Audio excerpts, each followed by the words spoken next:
You love podcasts, the stories, the laughs, the unexpected turns. But when this episode ends, the silence starts. Not anymore. Audiobooks.com turns that silence into your next great adventure. With over 450,000 titles, from bestsellers to hidden gems, your love for listening just found its new best friend. And because you already know the joy of audio, we're giving you 3 free audiobooks to start your journey. Imagine your favorite podcast, now with unlimited episodes. That's audiobooks.com. Keep the story going. Sign up for your free trial at audiobooks.com/podcastfree today. Because for podcast lovers like you, the end of an episode is just the beginning. That's audiobooks.com/podcastfree.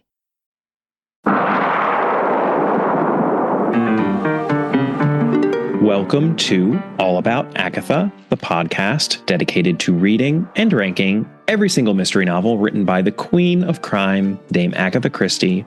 I am Kemper Donovan, and the day is finally upon us, listeners. I no longer have to harangue you about pre-ordering my debut mystery novel, The Busybody. Now I can just harangue you about buying it. The Busybody is officially out on shelves, although they are virtual shelves over in the United Kingdom. You can purchase it now as an ebook. It will be available as a physical paperback later this year. And in just a few short days, the hardcover will be out on real shelves here in the United States.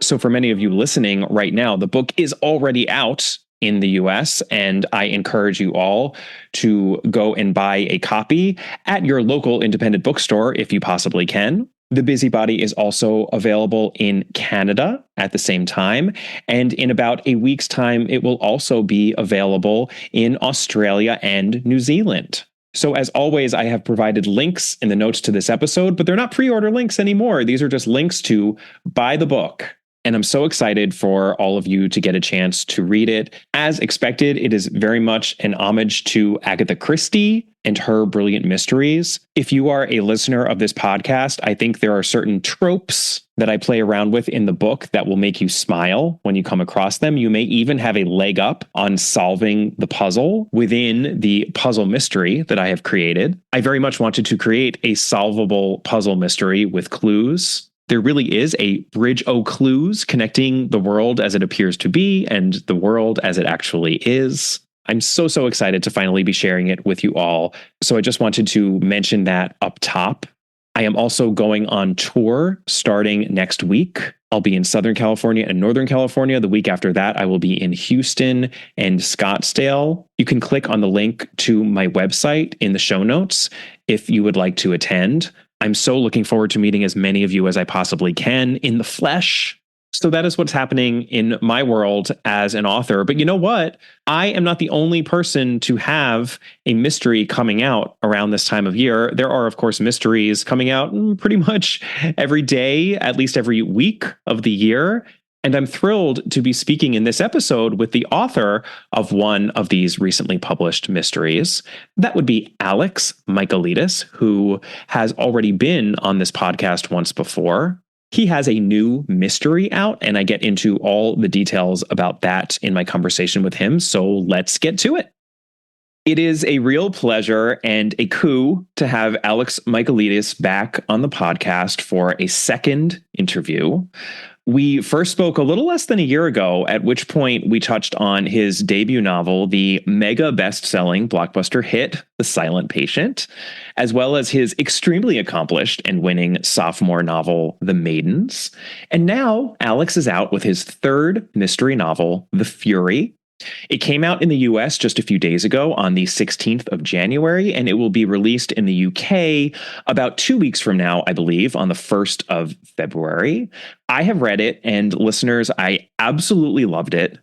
Alex is a huge talent, and I don't think it's any coincidence that he is also a huge Agatha Christie fan. I also, at this point, consider him a friend, so it's just wonderful to be able to talk with him again in an official capacity. Welcome, Alex. Kemper, hello, hi. Well, to start us off properly here, I want to give listeners a non-spoilery sense of what The Fury is all about. And to do that, I'm going to quote directly from the book.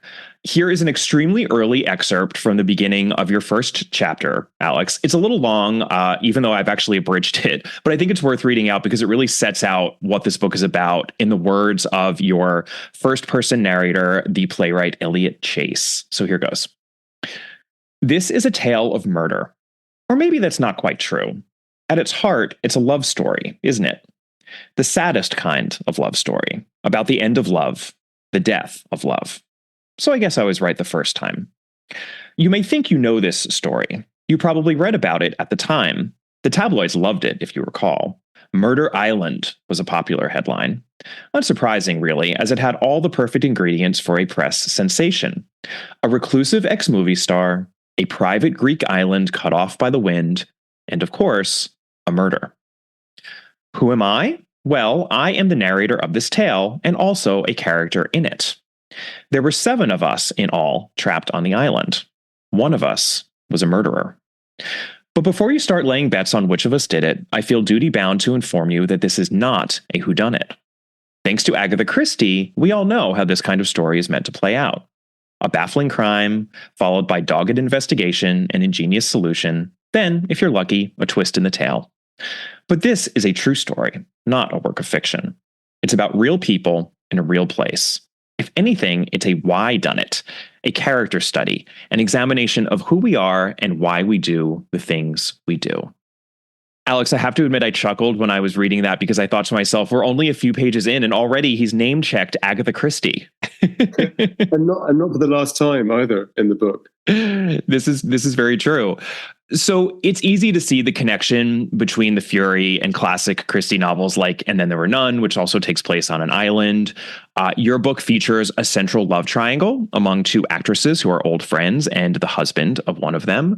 That, of course, brings to mind Death on the Nile, Evil Under the Sun, Five Little Pigs, and other Christie novels.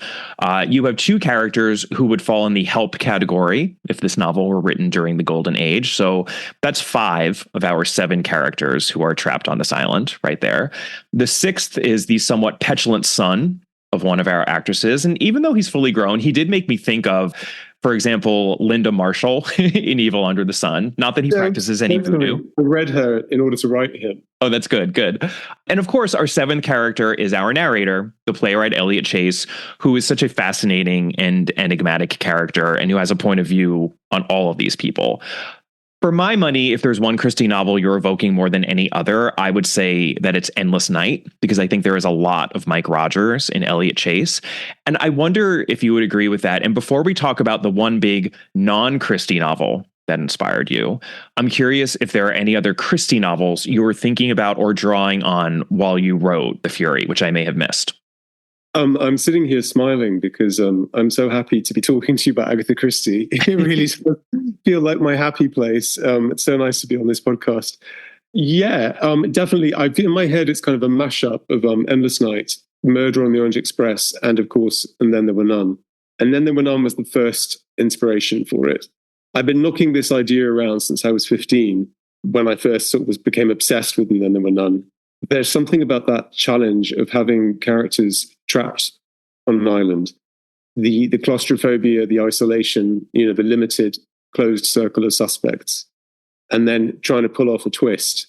And I think that's the reason that so many writers in each subsequent generation have tried to take on Christie's challenge. And unfortunately, she did it best and she did it first, I think.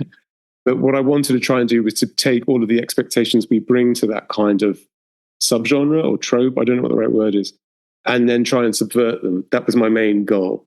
And then for color, I thought about Evil Under the Sun an awful lot. And I know, I listen to your podcast repeatedly, so I've listened to each episode at least twice. And I know you and Catherine weren't crazy about Evil Under the Sun. And I remember you saying that you thought the setup was very, very slow.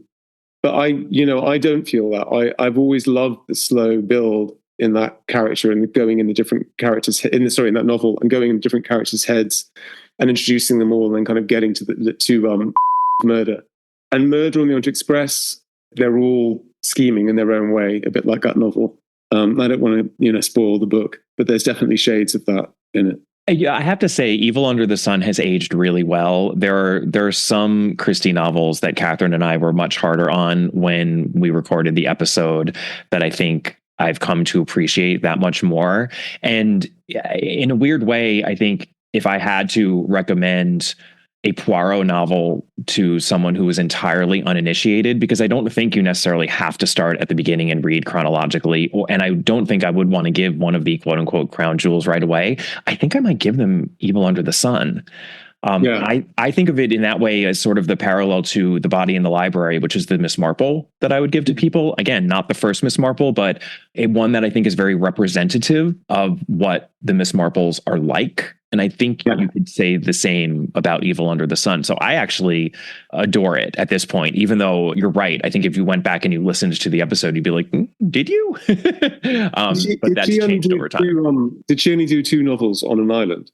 Evil Under the Sun and then there were none. Yeah, well, I mean, and that's the thing that I love about, because I've also only recently, I think, come to make this distinction as well, which is that she has her novels set abroad, right? Like the novels that are set in places where people are holidaying and traveling. And that's used to such great effect, right? Because people are on shifting sands when they travel. So it's such a good venue in which to pretend to be someone other than you are.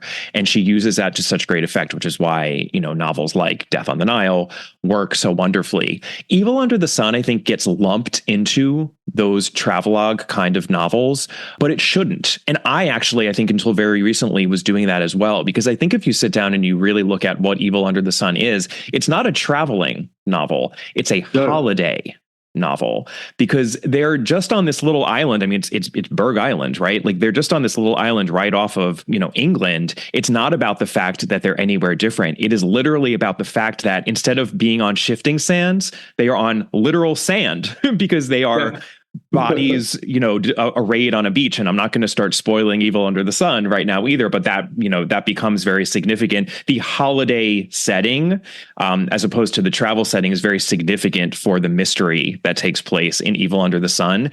And that is brilliant. So I think you can see her even using the island setting in 2 very different ways in those 2 novels, which is so interesting. Exactly.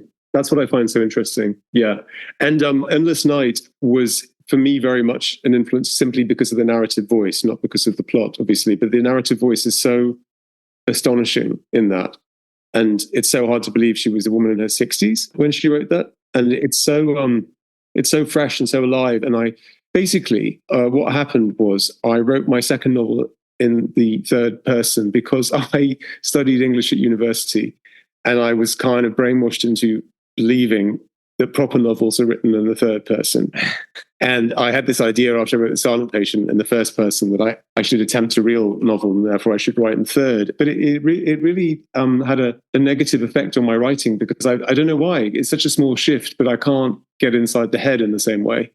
And when I wrote The Fury, the first draft was in the third person. And I read it and I just hated it. And I thought, well, why isn't this coming alive? And I was walking on the beach in Cyprus where I live, just reciting the opening lines to myself as the bit that you read.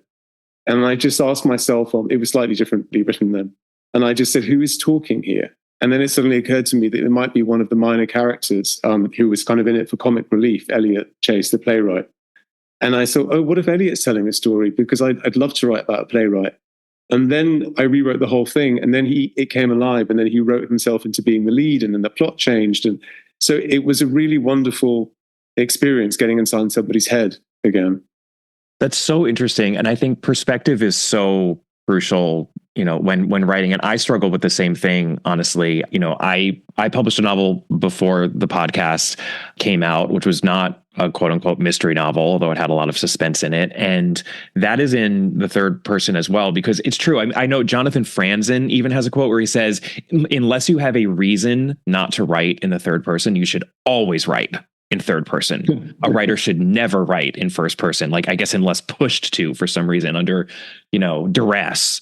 And it's ridiculous because I think that sometimes it's that getting inside the head of a character. If you're doing that too many times, too intimately with too many characters in the third person, I think the artificiality of that becomes very apparent in a way that it doesn't with first person, because there's almost an authenticity to it. We just have to swallow, sometimes there can be awkwardness where you're like, is this person actually writing it? Are they telling it? Are they, and you deal with that very directly, actually, which I'm going to get to in The Fury. But so there, you do have to sort of negotiate that, but it's getting over one hump. And then there's such an authenticity to the voice, because that's it. It's just a person telling you a story, and that feels very real and it feels very organic. So I think first person works beautifully, especially in a mystery, actually. Thank you. I think there's something about first person that allows me somehow to kind of just go to throw in memories and go kind of on tangents. And when I'm writing third person, I feel kind of limited to telling the story of the scene. But when I'm writing first person, I can go, oh, this reminds me of this thing that happened to me when I was a child. Have I told you about that?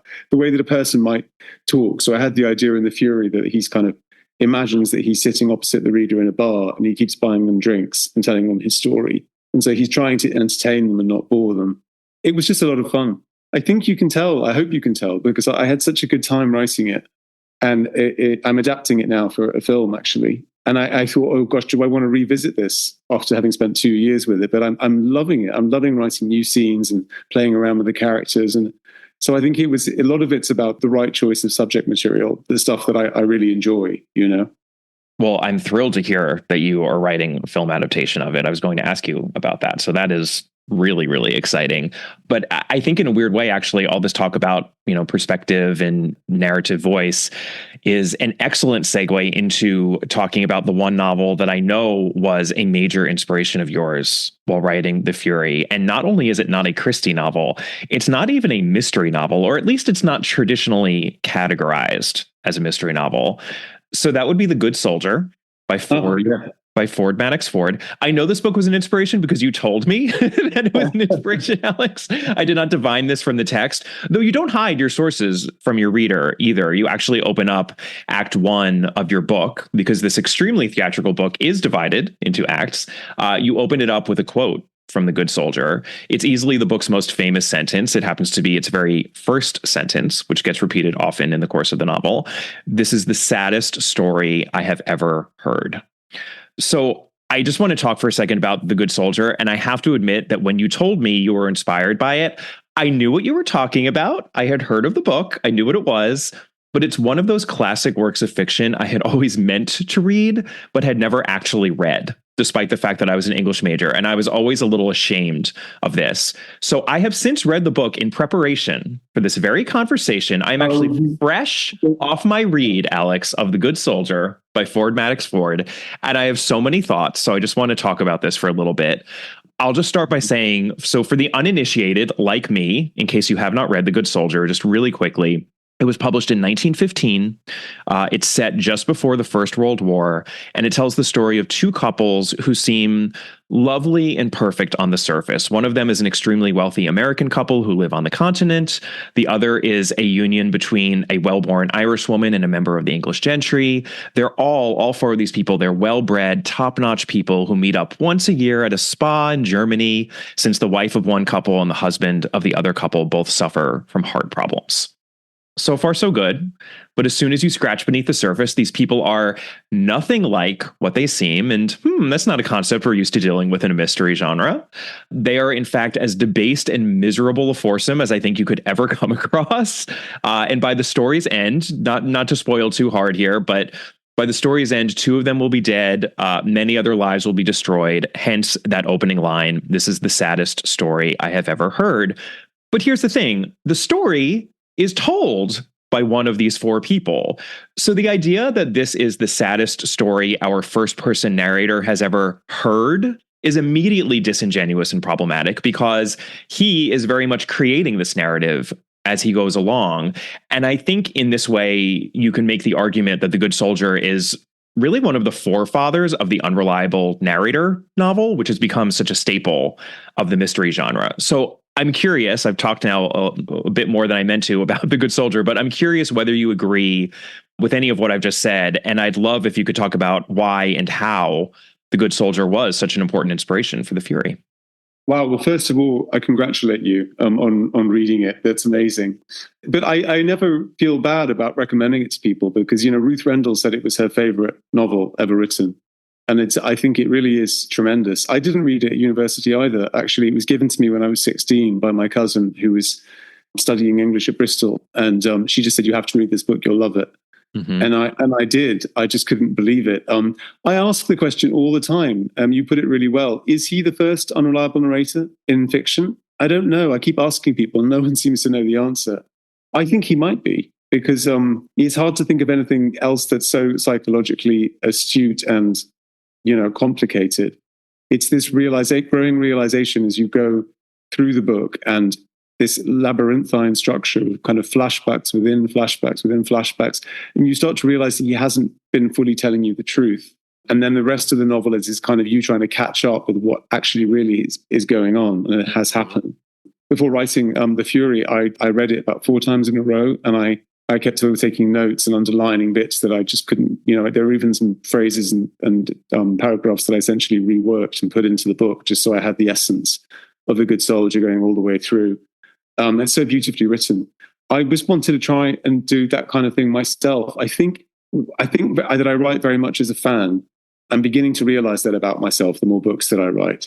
And so what I think I tend to do is I obsess over a particular novel and then read it a million times, digest it, and then try to write not something similar, but something that I could continue having the experience that novel gave me, if that makes sense. Yeah. And it was Christie for my first 2 books. Like the first book, it was very much The Murder of Roger Ackroyd, but really 5 Little Pigs. And I kept just, again, thinking, I want to write a book like that. I want to write a book like that. And so I kind of then created it out of the essence of that novel. And with the second novel, it was the ABC Murders, pretty much. So when I came to reading The Good Soldier again and again, I wanted to write something in this kind of sophisticated world.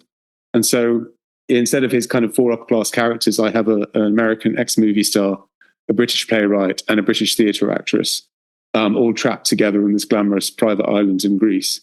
And then the narrator is like the narrator of The Good Soldier in that he believes he's telling us a really terrible, sad story. But as we begin to read the book, we realize that he isn't all that he seems. And he hasn't got quite as good a grasp on what's been going on as he thinks he has. So and I really just wanted to try and write something again because it goes back in time several times, The Fury. So I was trying again to do what the Good Soldier does, where you get lost in this narrative and you can't quite work out where you are sometimes. And it's just, I'm so touched that you read it. Did you enjoyed it? Yeah, I absolutely loved it. It's interesting because it's obviously written very differently from The Fury because the prose is it takes a while to get used to the way that it's written because it's very dense prose. It's published in 1915. It feels of the same ilk as Virginia Woolf, for example, or Henry James. So sometimes you have to sink into that and really live with it for a little bit. It's not effortless from page 1 necessarily. That is very different from your writing. I mean, is I think crisp and the pages turn and you were inspired, I think, in a structural and a thematic way, but certainly not as to the style of the prose itself. But there is also a joy in that when you do read those classic works of literature that are written in such a different way, when you do finally sink into it, that's part of the joy, I think, of reading those books and just the minutia of the interactions among these 4 people and then the other people within their orbit. There's probably an additional cast of like 4 or 5 other people as well. It's just fascinating and absorbing. It's probably one of the most absorbing and engrossing books that I've read in recent memory. And it's not very long either, but it is just, it's a brilliant book. So yes, I absolutely loved it. I bet Christie read it. I'm just wondering whether she ever commented on it or not. Or I presume she would have found it quite inspiring, I should think.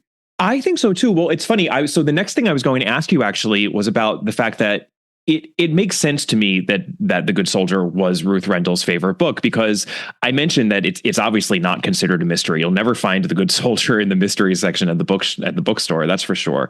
But it really is preoccupied with, again, people not being as they appear to be, which is very much the preoccupation of a mystery. And I think to a certain extent, sometimes the delineations of genre get hazy and they get foggy. And it puts me in mind of something that I think I've mentioned briefly on the podcast, but I've never had an excuse to talk about it at some length. And I think now is the perfect time. So fast forward a few minutes if you haven't yet read Death on the Nile or Henry James's The Wings of the Dove. But there are a lot of people who believe that Christie was directly inspired by The Wings of the Dove when she came up with her plot for Death on the Nile. And now this is apparently the episode where I just keep on summarizing the plots of non-mystery novels. But to be extremely brief and bare bones about The Wings of the Dove, just to make my point here, that novel follows a woman who is engaged to a man she loves very much. This woman befriends a sickly young heiress, and she eventually hatches the scheme for her fiancé to woo and marry that sickly young heiress so that he can inherit all her money when she dies, a natural death, presumably. And then he can marry his true love. He can marry this woman who has hatched the scheme. That sounds a little familiar, I think, to people who have read Death on the Nile. Things end very differently for the love triangle in The Wings of the Dove, and there's no need to spoil that or to get bogged down in The Wings of the Dove. I don't really have any direct evidence that Christie ever read The Wings of the Dove or The Good Soldier, but we know how much she loved certainly her Victorians and how generally well-read she was. I mean, she had an appetite for reading and she read books as they came out. Her notebooks, John Curran has talked about this, she would keep lists of books that had just been published that she wanted someone to get for her. She would ask her own publisher to send her books. So I think there's a good chance that she not only did she read The Good Soldier, but that she also read The Wings of the Dove and loved it and was very much inspired by James's text. And for her, not only on a thematic level, but on the level of plot. And I'd just love for you to talk about that for a second, because it doesn't seem to me like you took really any of the plot elements per se of The Good Soldier as Christie did with The Wings of the Dove. It more feels like The Good Soldier is a thematic and a structural inspiration. Yeah. But you tell me, and I'm curious whether you would consider novels like The Wings of the Dove and The Good Soldier to be in some real way also, mystery novels, actually. Well, I think The Good Soldier is a thriller for sure. Yeah. I think I was one of the people who was banging on about that. I think last time I was on the podcast and we were talking about love triangles, I said that I felt there was a definite line between Henry James and Agatha Christie. And I think that all the time. So I'm glad that other people think it too. In fact, I remember you speaking to a scholar who also said the same thing. And I was startled that somebody else said that. Because I think, you look at Portrait of a Lady or The Ambassadors, and you compare them to Evil Under the Sun, Triangle at Rhodes, Death on the Nile. And they all those books have exactly the same kind of dynamic of a love triangle that we're looking at the wrong way around, and then is flipped for us about 2/3 of the way through the book. And we go, oh my God, we weren't seeing that correctly. Whether she took that from Henry James, I don't know, or whether it was just her own it seems like it must have been her own preoccupation, because it comes out in so many of her books, this eternal love triangle. I do think that there is a real commonality there between them. Yeah. And I didn't take any of the plot. You should know me better by that. I don't take plot from anyone but Christie. There's no point. Because she's always the best. And so I just relentlessly go back to her and think, what would she do? What would she do? What has she done? Look at how she did it. And then try and learn from her. Yeah. And I mean, and as engrossing as the plot of The Good Soldier is, I mean, so much of what makes it brilliant, I think, is the way that it's told, and it feels like that's really what you were taking from the book. And you mentioned in an earlier answer that you had even taken some passages and sort of reworked them, and I think I may have identified one, because so this is I swear I'm not this. I had this prepared before our conversation, and I think this will be my last question having to do with The Good Soldier, I promise. It is out of copyright. Can I just point that out before? So there are so many instances of the narrator in this book. His name is John Dowell, being very naughty as a narrator. He says something, then he pulls back from it. He goes off on a digression, and then he chides himself for doing that. Obviously, if he really regretted digressing, he could, of course, have simply excised that bit from the text, from the story that he is telling us.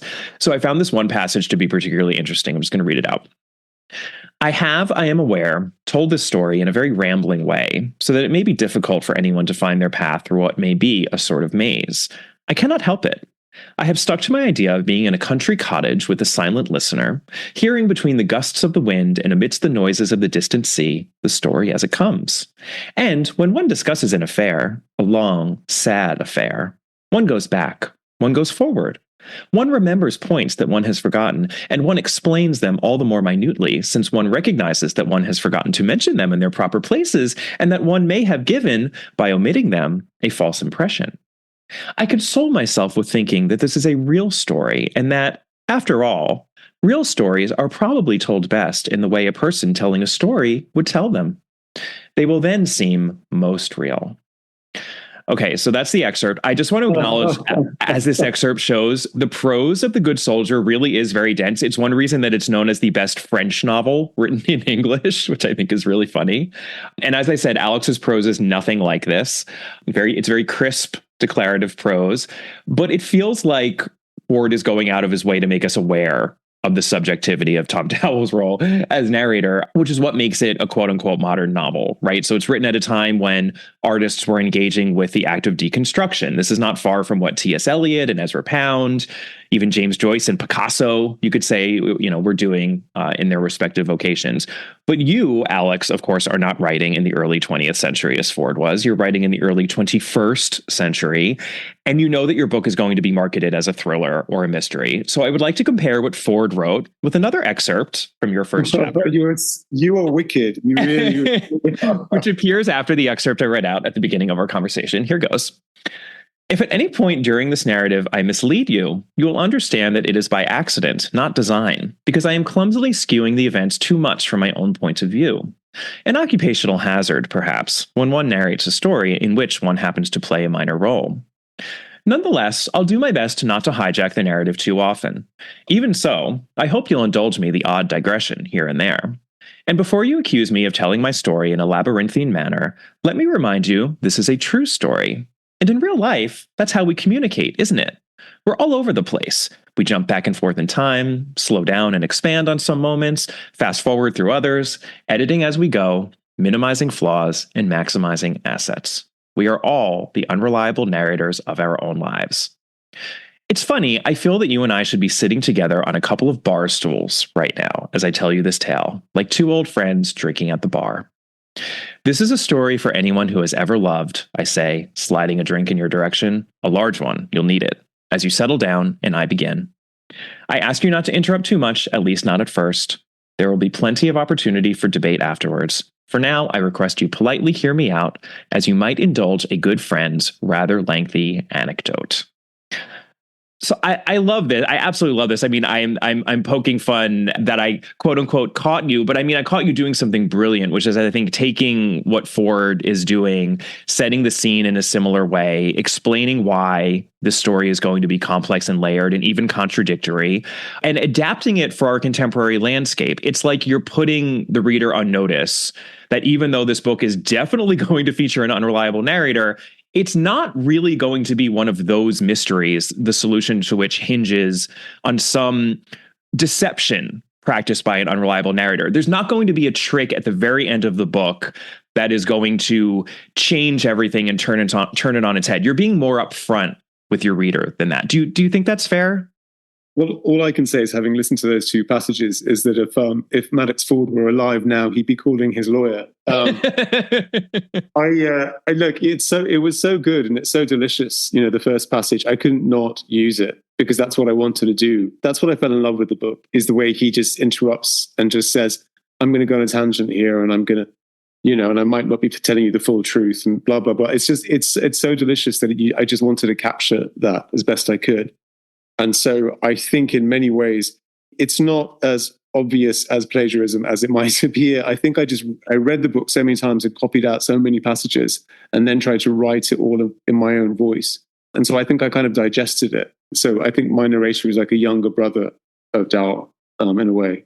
But yeah, that book is so glorious. You are so funny to find that. That's so really, really funny. There's another passage later on when he talks about how the first time he met Lana, the movie star, and he says, my character says, I've forgotten many things in my inebriated life. Whole cities have fallen into holes in my memory and stuff like that, which is again a kind of direct lift from an opening of a chapter in The Good Soldier, where he says, I've forgotten many things in my life, whole cities and things like that.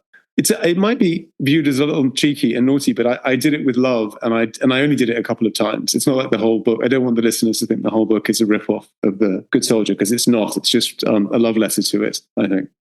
No, and I think also, The Good Soldier is, I think, much more heavily preoccupied with the telling of the story. Because it really has that kind of, when he was doing that in 1915, he was doing something interesting and different and something that hadn't been done to death yet, and I think the book makes a lot more of the way in which the story is being told, and there are a lot more asides, and they're delightful. Don't get me wrong. I that's part of why I love The Good Soldier, but you're, very aware that you're writing, over 100 years, I think, afterward, and you do it. It's just a touch. It's just a touch. It really is, I think, a nod to that. But again, I think don't shortchange yourself, because what I love is that you situate it, I think, within the context of the unreliable narrator thriller, because we really are, we have had so many of these high profile, unreliable narrator thrillers in recent memory. And I think a lot of people reading your book are going to be aware of those and think of those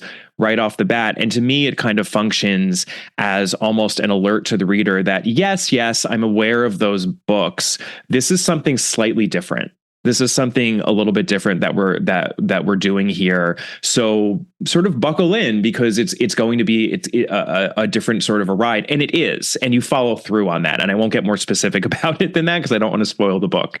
It's very accomplished of you, and I think it makes it a smart thriller. Thank you. This episode is sponsored by Even the Royals. When you take a closer look at what it means to be royalty, you'll see that it comes at the expense of everything else, like your freedom, your privacy, and sometimes even your head. On Wondery's new podcast, Even the Royals, they pull back the curtain on royal families, past and present, from all over the world, and you can listen for free wherever you get your podcasts. From one of the most infamous royals in history, Marie Antoinette, but everything you know about her is wrong. After she became queen at just 19 years old, she ended up in a battle with the French press that started a series of impossible-to-believe events. It's history's greatest smear campaign, and it had deadly consequences.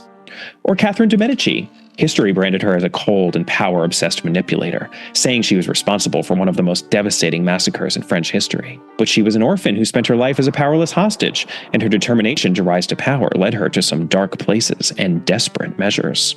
Follow Even the Royals on the Wondery app or wherever you get your podcasts. You can binge Even the Royals ad-free right now on Wondery Plus.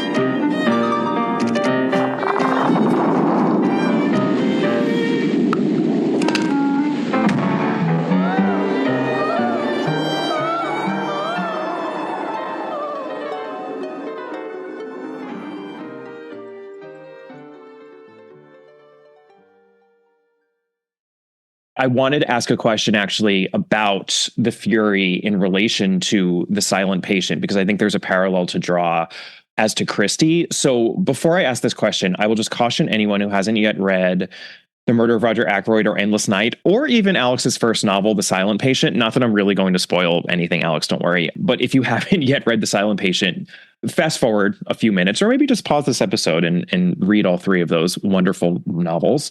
But I couldn't help feeling while I was reading that excerpt from your first chapter, the second excerpt, it's a comment on the unreliable narrator trope as we've seen it deployed generally, in books like Gone Girl and The Girl on the Train, et cetera, but also as you deploy it in your first book, The Silent Patient. And you mentioned that book is, in some ways an homage to The Murder of Roger Ackroyd. And to me, it feels a little bit like you're building on the Ackroydian trick that you play in The Silent Patient.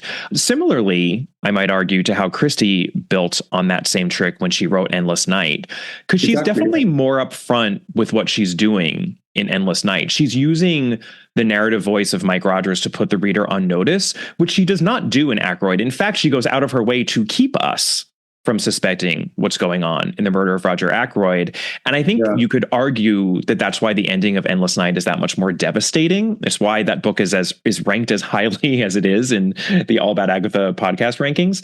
That is officially the first time I've ever thought of Endless Night as a more evolved form of the murder of Roger Ackroyd. Me too. I thought that was an acknowledged thing. Oh, so do you agree with that? I mean, that was going to be my question. There is, believe it or not, a question in here. Do you agree with that? I mean, is that how you see it? We're not the first ones to say it. Is it Robert Barnard or Robert Barnard? I can't remember his name. I love that book. Robert Barnard, yeah. Yeah, I think he says it in that book. I think he says that she just reworked that trick and nobody seemed to notice. And I think nobody notices in Endless Night because the character is drawing attention to himself, and he is the most interesting character in the novel, Mike Rogers.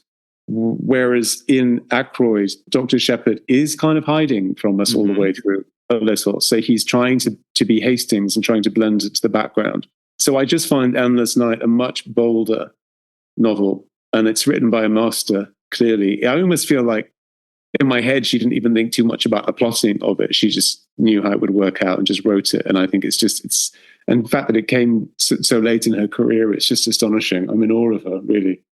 Yeah, even in her 70s, by the way, she was actually in her 70s. Yeah, no, I agree. But I've actually never really, because I think when most people say, "Oh yes, Endless Night is a reworked Murder of Roger Ackroyd," it's a little deflating to Endless Night. But I agree. I mean, I think you can really make the argument that it's a writer who has kind of reached another level because she's not trying to hide the trick. She's actually playing with the reader and kind of offering up exactly what she's doing. There's a confidence. I think there's a confidence to Endless Night. Almost like late Hitchcock. You know, if you look at like Frenzy or something like that, which I love, the way he does suspense is so different. So he doesn't even, like, normally when he has two actions going on at once, he'll cut back and forth. And then by the time he gets to Frenzy, there's a moment when Babs, and I can't remember the hero's name, we think they're about to be discovered in the pub they're staying at, and they're trying to get out. And he doesn't even show them trying to get out. He just leaves it, just dramatizes one side of the suspense. It's like, it's so masterful and so brave and bold. I feel that's what Christie's doing. She knows the trick so well at that point. She can just, she can really just be bold with her hand. I'm not describing it well, but you know what I mean. You absolutely are. I know exactly what you mean. Yeah, it's just, so the Fury have given me a greater appreciation for Endless Night, basically, is what I'm saying, which is, I think you'll take as the highest compliment, right? Yes. I also just have to mention, so you did divide the book into 5 acts, and each act starts with a quote from someone, and your quote for Act 2, the one for Act 1 is from The Good Soldier. Act 2 is a quote from Agatha Christie, specifically in The Mysterious Affair at Styles. It's not one that I had heard before or was familiar with. It's certainly not one of the ones that appears all that frequently. I think listeners will appreciate it.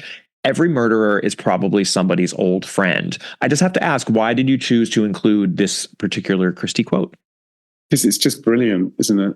It just humanizes a murderer and makes it almost mundane. I don't know why I'm using that word, but it is. It's sort of, she just brings it down to the level of just another person who's a friend of somebody. I find it sort of really powerful quote, and I wanted to get that across. I wanted to, as far as possible, it was lovely to deal with. After The Maidens, I had such a big cast, and I overstretched myself. This just got a cast of 7, and then one of them dies quite early on, so it's only 6. And I wanted to make them real people as far as I could. I wrote pages and pages of stuff about their childhoods that I didn't put in the novel, but I needed to know all of that stuff. And I wanted it really, as far as I could, write something that wasn't contrived. My goal, without wanting to sound pretentious as I write more books, is to try and write a mystery stroke detective story that is also a novel. And by that, I mean, is not just a conjuring trick. And I do, much as I do like my first book, I'm very proud of its success. In my head, it's a conjuring trick. And there's nothing wrong with conjuring tricks. I used to want to be a magician when I was a kid. So I love that. But I would really very much like to write something where the characters aren't in any way aren't contrived and aren't being manipulated to service the plot. But everything they do is real and true and comes from a place of depth. And at her finest, that's what Christie does. I think that's what she does in 5 Little Pigs. because the twist at the end of that comes through character, and it makes complete sense. And likewise, I think you and Catherine spoke about this before with Evil Under the Sun too, that twist of when you realize that Arlena is not a femme fatale, but is in fact a victim of men, makes complete sense. And when you read it, something clicks in your, not just in your brain, but also in your heart. And you go, yes, of course, that makes sense. And so it's about human nature. I think that's why I was drawn to that quote, because I was trying to, again, nod to what Christie does. Does that make sense? Yeah. It makes perfect sense. And I think that's even what I was getting at with, the blurriness of books like The Good Soldier and, some of those Henry James novels. And actually, believe it or not, this is a seamless segue into my last question for you, because the last time you came onto the podcast, you gave me an excellent recommendation for a great mystery novel that I had to read. So that novel was A Judgment in Stone by Ruth Rendell. We just mentioned Ruth Rendell, that The Good Soldier was her favorite novel, and that really does make sense to me. I unreservedly recommend A Judgment in Stone to everyone. I mean, I literally do recommend it to everyone in my own life, but I am right now on this podcast also recommending it to everyone who's listening. I can hear Sophie Hannah applauding in England because she loves it too. You're absolutely right. It's such a work of genius. Well, and that to me is the archetype of the mystery that expands or goes beyond its genre expectations or genre parameters, because sure, it is a mystery, but it's just a brilliant book. I mean, the book is it's brilliant on a sentence level. It's brilliant on a character level. And I almost don't really think of it as a mystery when I think about it. And I think about it often after having finished it. And I read it soon after we spoke, which was almost a year ago. So it's become a tragedy. I think it's a tragedy. I mean, when I was at university, I think one of the definitions of tragedy I remember was that we know the ending before it begins. And so she does that in the opening line where she says Eunice Parchment killed the Coverdale family because she could not read or write. So she tells you who the murderer was, tells you who's going to get killed, and then alludes to it all the way through. Again, I will kill you if you now read a bit of that novel that I also plagiarized. Because I tried to, there are certain bits in Judgment in Stone where she interrupts and talks to the characters and asks them, not asks them, but kind of appeals to them to not to do the action they're about to do, or in fact to do something else, because then they will end up staying alive.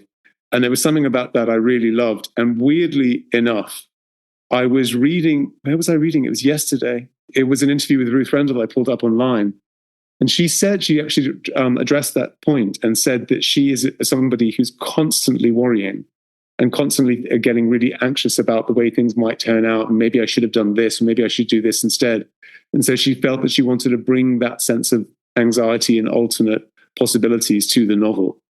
And then as one by one, as the characters don't get themselves out of this mess and we get closer and closer to the end of Judgment in Stone, the tension becomes unbearable because you realize that they're not going to save themselves and this is going to end really, really badly. And it's a way of telling a story that I think is just so incredible. It's just, that was what I tried to do. That's why I took the opening line from The Judgment in Stone when I wrote the opening line for The Silent Patient. And I said Alicia Berenson was 36 years old when she killed her husband, or 33, I don't remember now. But there's something kind of bold about doing opening like that and it gives it a tragic edge, I think, rather than just surprise. Absolutely. I'm so glad you love that book. I absolutely love that book. And talk about a book that also deploys third person narration effectively. I mean, it truly is tragic, but there's also a sense of contempt almost that the narrator has for so many of these characters. And I imagine it as a she because it's Ruth Rendell, but she or he or whoever, they make fun of the characters, but never losing that sense. It actually ends up heightening that sense of tragedy. And the ending of that book is absolutely unbearable. It affects you just it affected me on an almost molecular level. Like I was crawling out of my skin to finish it. You're right. You're laughing most of the way through because she really highlights their pomposity and their pretentiousness and everything else. But then you're right. When they come to this sad end, it makes it even sadder somehow. It does. No, just a masterful book. So A Judgment in Stone by Ruth Rendell. I'm going to pass that recommendation on to all of you. But I have to ask, do you have another recommendation for me, Alex, for another mystery? Since the bar isn't high at all. Well, you know what? The book I'm doing with this, so I've just planned, I did an 88-page handwritten page outline of my next novel. That's what I've been doing over the past couple of weeks. And I'm kind of ready to go with my next novel. I have chosen another book to digest and to kind of, be inspired by. And that's a Barbara Vine novel, which was Ruth Rendell's pen name. Mm-hmm. And it's called A Dark Adapted Eye, which was the first novel she wrote under a pen name. And in its day, it was a really, really famous book, and it won every single award going. And it's incredible. It's just incredible because it's hard to describe how clever it is. Ostensibly, it's written by a woman remembering the murder that her aunt committed and was hanged for 40 years ago. But really, it's a novel about memory. It's almost like a companion piece to Elephants Can Remember in a way, but I think it's a better book than Elephants Can Remember by far. And it's about, she's never quite sure whether what she's remembering meant this, or did it mean that, or perhaps it meant that. And she never really concludes. And so as you read the novel, you kind of peer into the past and you piece together the bits of information she's told you, and she lets you join up the dots. And then you finally, as you get to the end of the book, you're finally beginning to work out what happened. And she's such a masterful actual narrative storyteller, Rendell, I think. I think it's more with her. The plots are never really that complicated like Christie. Mm-hmm. It's much more about the way that she tells them and the way that she presents the information. And I've just become obsessed with the realism of Dark Adapted Eye. It's, I hesitate only because it took me 3 attempts to read it, and now I've read it 5 times. But because early on there are some chapters where, as part of this technique, she tells you the whole history of the family over 4 chapters, which there was a really good article about it somewhere online by a famous crime writer whose name escapes me, who said that nowadays that book wouldn't get published because of those chapters. But what she's trying to do is there is salient bits of information within the biography, the history of the family, that later on becomes significant. But it's buried within all of this stuff, and it's part of this technique of hers that you just have to read the book and work out the story yourself. It's almost a little bit like Nemesis, in that you're not quite sure what you're looking for, what the murder, where Marple isn't sure what the crime is yet, and so you have to pay real attention. And so that's why, if anybody listening wants to try it, if you just get through the first 100 pages, I promise you it becomes unputdownable. It's just a very, very slow beginning, but it's a brilliant book. Well, I'm going to have to read it for sure so that I can mark it up with some passages that I can read out in our next conversation after I've read your next novel. I'm not going to tell you anything else I'm reading ever again. That's a fantastic recommendation. I mean, would you say that Ruth Rendell, then, she clearly must be one of your favorite mystery writers or writers overall, in addition to Christie? Yeah, she's everything to me, really. I feel like I know Christie so well now that I suppose I'm learning from her more on a technical level. Like, I was looking at the other day, I was looking at Towards Zero, which I really love. And I need to listen to your podcast again. I don't know how highly you rated Towards Zero, because it's one of my favorites. Pretty highly, and that one too has very much stood the test of time. That is truly one of my favorites. There's an example of that, you see, where at the beginning they're complaining about the fact that it always rains in September in England and it ruins holidays. And in anyone else's novel, that would be a throwaway line. And then, of course, when you get to the end of Zero, it was super important that it was raining that night. It's the whole plot hinges on that. And so when you go back, of course, everything is subordinate to plot. Everything in Christie. She's setting that up because it's important later. And even the most throwaway line in Christie is there for a reason. And that's why I think she's such a genius. And that's what I learned from is a more technical level from her. That's what I really study now, is the setups and payoffs and how she does all of that. Whereas with Barbara Vine and Ruth Rendell, I think she's a truly great writer. A lot of famous people have said that if she didn't write crime, she did. So I think, who was it? I can't remember. Somebody really famous said that she was a great English novelist who just happened to write a detective story and then began to write detective stories. And I believe that too. I feel that she's kind of in a different class to most crime writers. She's such a genius novelist. I just love her so much. Okay, well, I asked for a recommendation and I got a very clear recommendation. A Dark Adapted Eye by Barbara. Yeah, it makes me sad that she didn't really rate Christie, but I just don't believe that. Because I think her Wexford books, which I don't like so much, are much more Christie-esque. They're much more traditional kind of plots, and they don't work as well as Christie. Yes, she had some not very complimentary things to say about Christie, right? She went on record as, Well, I actually spoke to her publicist, her last publicist, a while ago, which is fascinating. And I think Ruth Rendell had a lot of nasty things to say about a lot of people all the time, which if you read Judgment in Stone, makes complete sense. It does. Yes, it does. That you finish that book and you're like, I want to sit down and have a coffee or have a drink with the person who wrote this book because they are absolutely wicked. Yeah. Well, Alex, I mean, as I said at the beginning, I really love The Fury. Congrats on the book, which is either already out or about to be out, depending on where you are in the world. But I think if you are a mystery fan and an Agatha Christie fan and just a fan of literature, that there's going to be a lot in there for you all to enjoy. So I encourage everyone to check it out. And I'll include a link as well in the notes to this episode. And I just want to thank you for coming on to the show yet again. Thank you. Talking of fans, I want to say a quick shout out to Max, who is one of my publishers at Michael Joseph in London. And she's such a big fan of this podcast. And so she was incredibly excited that I was coming on. And so I know she's listening. That's lovely. Kemper, it's such a delight to talk to you, Kemper. Please have me on again. I'd love to come on and do a Patreon with you about Judgment in Stone, perhaps sometime, if you have time. Oh, that will 100% happen. Absolutely. That would be really great. Thank you very much. Yeah. Thank you so much to Alex Michaelides for coming onto the podcast again and having an in-depth conversation about not just mysteries, but literature in general. It isn't every episode that I get to talk about Henry James and Ford Madox Ford and the early modernist movement. That was a lot of fun. And if you couldn't tell, I really am a huge fan of The Fury, and I think you're all going to love it as well.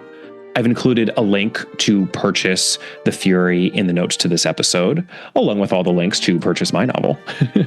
For my next episode, it is finally happening, listeners. I am going to be discussing The Mousetrap by Agatha Christie, as well as Three Blind Mice, the radio play and short story, from which Agatha Christie adapted her famed stage play, The Mousetrap. There is one major caveat here to my coverage of this play, and I think it will relieve a lot of you. I, for once, will not be covering the solution to the Agatha Christie story under discussion. I will not be spoiling The Mousetrap by Agatha Christie, and for that reason, I won't be spoiling either of the two pieces of source material, since that would effectively spoil the stage play, of course. This is a long-standing tradition with The Mousetrap that once you have watched it, you do not divulge whodunit so that others can see it and enjoy it in their own right. I will be respecting that. So in that sense, it's going to be a slightly curtailed discussion, but have no fear. There is so much to discuss about The Mousetrap. I've got some special guests who I'll be speaking with on the episode. There's a ton of material to cover. The Mousetrap is so fascinating, and it's such an important part of the Christie oeuvre overall. So I cannot wait to bring you that episode. I think it's going to be a long one, folks. Get ready. In the meantime, you can check out the podcast's bonus content over on its Patreon page, www.patreon.com/allaboutagatha, or click the link in the notes to this episode. I covered the new BBC adaptation of Murder is Easy for January, and for February, I'm actually going to be discussing Hubert Gregg's somewhat nasty memoir, or at least that's how it's been characterized. I still have to read it for myself, Agatha Christie and All That Mousetrap. This is going to be a great companion episode to my regular episode on The Mousetrap. So that will be a lot of fun. Come on over to the Patreon page if you'd like to check that out. You can always email me at allaboutthedame@gmail.com. You can find the podcast on Twitter at allaboutthedame and on Instagram at allaboutagatha. You can find me on Facebook at Kemper Donovan Books. And as I mentioned at the top of the episode, I'm including links in the notes for the purchase of my debut mystery novel, The Busybody. And as always, I appreciate ratings and/or reviews of the podcast. I didn't quite make my goal of 1,000 reviews on iTunes by the end of the year, but we came pretty close. We're at about 950 right now. So if you would like to do your part to make that goal a reality, even though we are now in 2024, I promise I will be every bit as chuffed to reach 1,000 ratings whenever it happens. The thrill of that has no such expiration. So by all means, please thrill me. All right, I'll see you next time. Bye.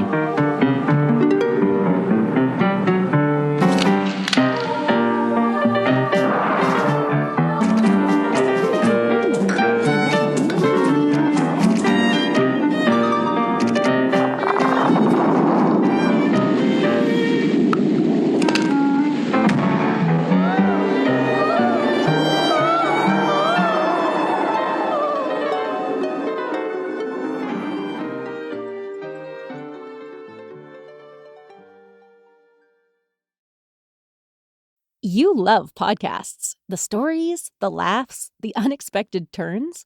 But when this episode ends, the silence starts. Not anymore. Audiobooks.com turns that silence into your next great adventure. With over 450,000 titles, from bestsellers to hidden gems, your love for listening just found its new best friend. And because you already know the joy of audio, we're giving you 3 free audiobooks to start your journey.